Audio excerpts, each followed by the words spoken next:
भारत को स्विट्जरलैंड से अपने नागरिकों और संस्थाओं के स्विस बैंक खाते के विवरण का दूसरा सेट प्राप्त हुआ है। यह जानकारी भारत को सूचना संधि के समझौता आदान प्रदान के तहत मिली है। इससे पहले पिछले साल मोदी सरकार के अथक प्रयासों के बाद भारत को स्विट्जरलैंड से अपने नागरिकों के अकाउंट संबंधी डेटा के बारे में पहली दफा जानकारी मिली थी। उस समय स्विट्जरलैंड ने 75 देशों के साथ विवरण साझा किया था। इस बार देशों की संख्या 86 हो गई है। स्विट्जरलैंड ने एक बयान में कहा कि 86 देशों में 31 लाख वित्तीय खाते के बारे में जानकारी साझा की गई है। भारत उन 86 देशों में शामिल है जिनके साथ स्विट्जरलैंड के फेडरल टैक्स एडमिनिस्ट्रेशन एफटीए ने इस साल वित्तीय खातों की जानकारी साझा की है। एफटीए ने अपने बयान में कहा कि इस साल एईओआई के तहत शामिल 86 देशों में 11 नए क्षेत्राधिकार शामिल हैं। इनके नाम Anguilla, Aruba, Bahama, Bahrain, Grenada, Israel, Kuwait, Marshall, Iceland, Nauru, Panama और संयुक्त अरब अमीरात है। इसके अलावा 75 वह देश हैं जिनके साथ पिछले साल जानकारी साझा की गई थी। एफटीए ने शुक्रवार 9 अक्टूबर को एक बयान में कहा कि भारत को एईओआई के तहत सितंबर 2019 में स्विट्जरलैंड से विवरण का पहला सेट मिला था, जब इसमें 75 देश शामिल थे। इस साल सूचना के आदान प्रदान में लगभग 3.1 मिलियन यानी 31 लाख वित्तीय खाते शामिल हैं।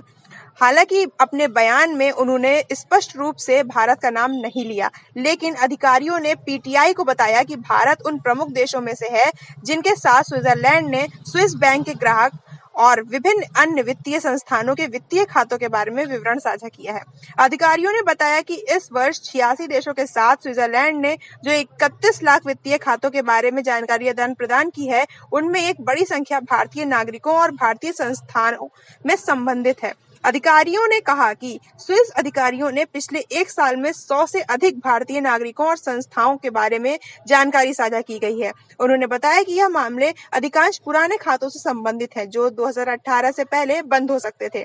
इसलिए स्विट्जरलैंड ने भारत के साथ आपसी प्रशासनिक सहायता के एक पुराने ढांचे के तहत इनके विवरण को साझा किया।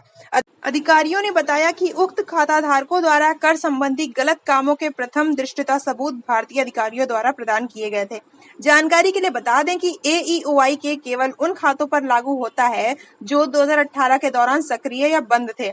इनमें से कुछ मामले भारतीय द्वारा विभिन्न विदेशी न्यायालयों जैसे पनामा, ब्रिटिश वर्जिन आइलैंड और कैमेन आइलैंड्स में स्थापित संस्थाओं से संबंधित हैं, जबकि व्यक्तियों में ज्यादातर व्यापारी और कुछ राजनेता और राज परिवारों से जुड़े हैं। उल्लेखनीय है कि काले धन के खिलाफ लड़ाई में मोदी सरकार को पिछले साल सबसे पहली बड़ी सफलता मिली थी। स्विस बैंक में भारतीय खातों का विवरण प्राप्त करने के लिए भारत काफी दिनों से प्रयास कर रहा था। इसके बाद सितंबर 2019 में पहले दौर का विवरण स्विट्जरलैंड ने भारत को सौंपा था। इसमें बैंक में भारतीय के सक्रिय खातों के संबंधित जानकारियां शामिल थीं। स्विट्जरलैंड के संघीय कर प्रशासन ने तब 75 देशों को वैश्विक मानदंडों के तहत ऐसे वित्तीय खातों का विवरण दिया था।